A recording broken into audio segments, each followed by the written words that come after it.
Olá, meus caros e caríssimas. Meu nome é José Linhares Júnior, eu sou jornalista e editor do blog linharesjunio.com.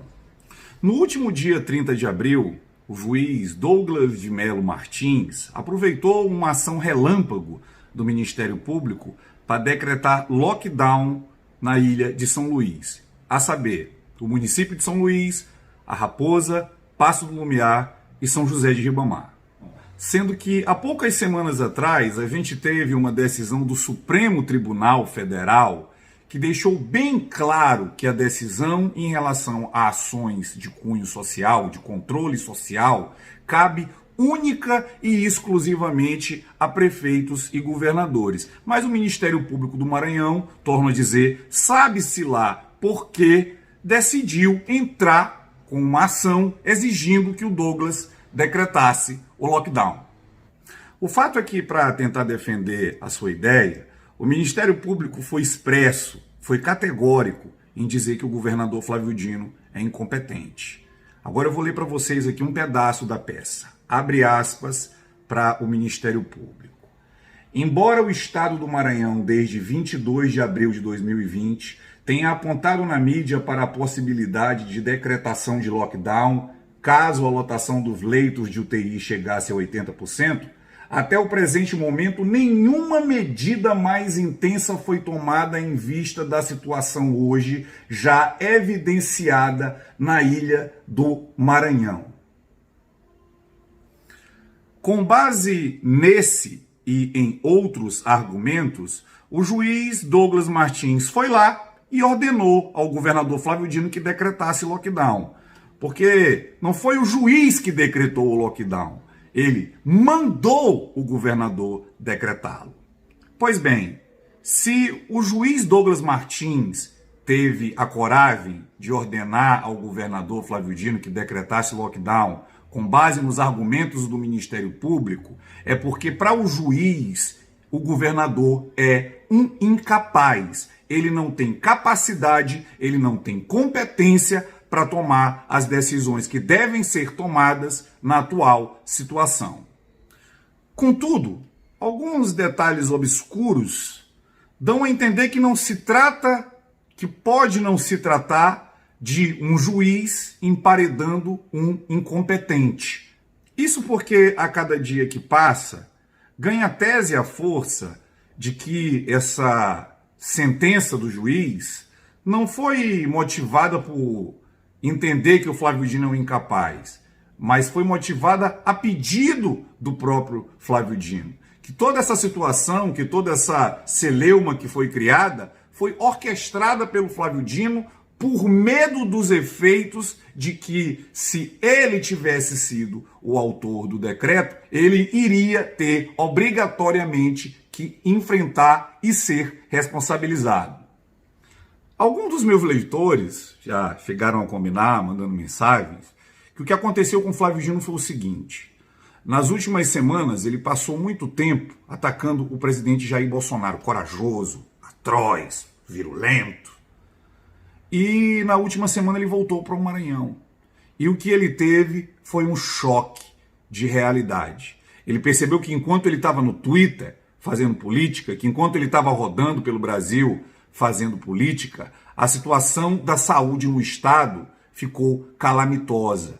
E era necessário, sim, que uma medida mais enérgica fosse tomada. Só que a coragem que o Flávio Dino demonstra no Twitter, quando foi exigida dele no que diz respeito a um ato administrativo, ela simplesmente correu para debaixo da cama.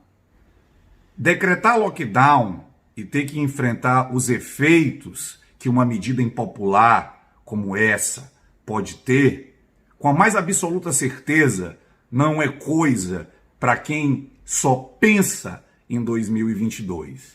E se esse decreto de lockdown tivesse saído pelas mãos do próprio Flávio Dino e nós tivéssemos os seguintes efeitos: desabastecimento, porque as pessoas iriam começar a correr para os supermercados como estão correndo, choque com a polícia e ou outras instabilidades sociais das quais ele seria responsabilizado agora em 2020. Falar do presidente, parecer corajoso no Twitter, é muito fácil. Ter responsabilidade pelos atos que faz enquanto governador, isso sim requer coragem. E antes do juiz Douglas Martins mandar o Flávio Dino decretar lockdown e assumir para si a responsabilidade do que vier a acontecer, o próprio Flávio Dino, no dia 22 de abril, deu entrevista ao UOL em que disse categoricamente que se a lotação dos leitos de UTI chegasse a 80%, ele iria decretar o lockdown. 8 dias antes do juiz Douglas Martins assumir a responsabilidade pelo decreto, o Flávio Dino dizia que ele iria fazê-lo.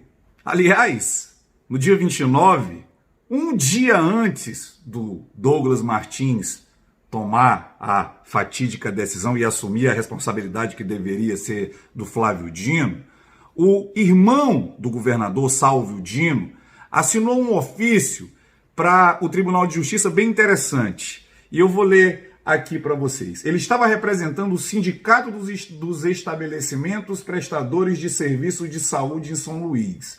No documento ele relatava um verdadeiro clima de apocalipse.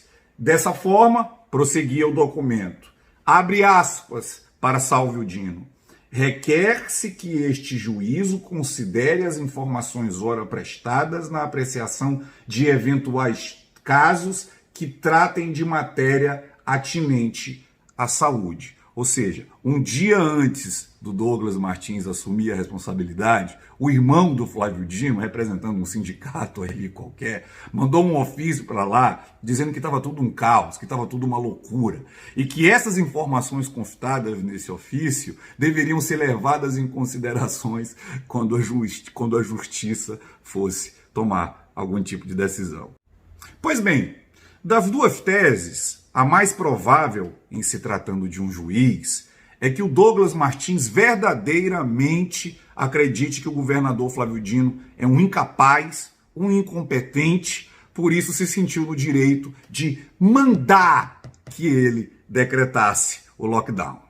Contudo, essa entrevista do dia 22 de abril do Flávio Dino, todo corajoso, dizendo que ia decretar o tal do lockdown, somada a esse ofício bizonho do irmão do governador e outras notícias que ficaram correndo pela internet, podem sugerir uma outra tese. O que a gente tem é um governador que no dia 22 de abril estava todo se sentindo corajoso, dono de si, dono da situação, sabia que tinha que tomar alguma decisão mais dura e no meio do caminho se acovardou, foi covarde, não teve coragem de fazer aquilo que queria fazer. Portanto, meus caros e caríssimas, não há espaço para debate. Ou o governador Flávio Dino se trata de um incompetente que precisa de decisão judicial, que precisa ser levado na marra pela justiça para tomar as decisões que tem que tomar, ou ele é um covarde que, com medo de assumir as responsabilidades das decisões criadas por ele mesmo, pede ajuda aos seus parceiros de toga. Para outros áudios, vídeos e textos desse que vos fala, você acessa linharesjunior.com. Sejam legais uns com os outros, sigam-nos aí nas redes sociais, no Instagram, no Twitter, no Facebook e até depois.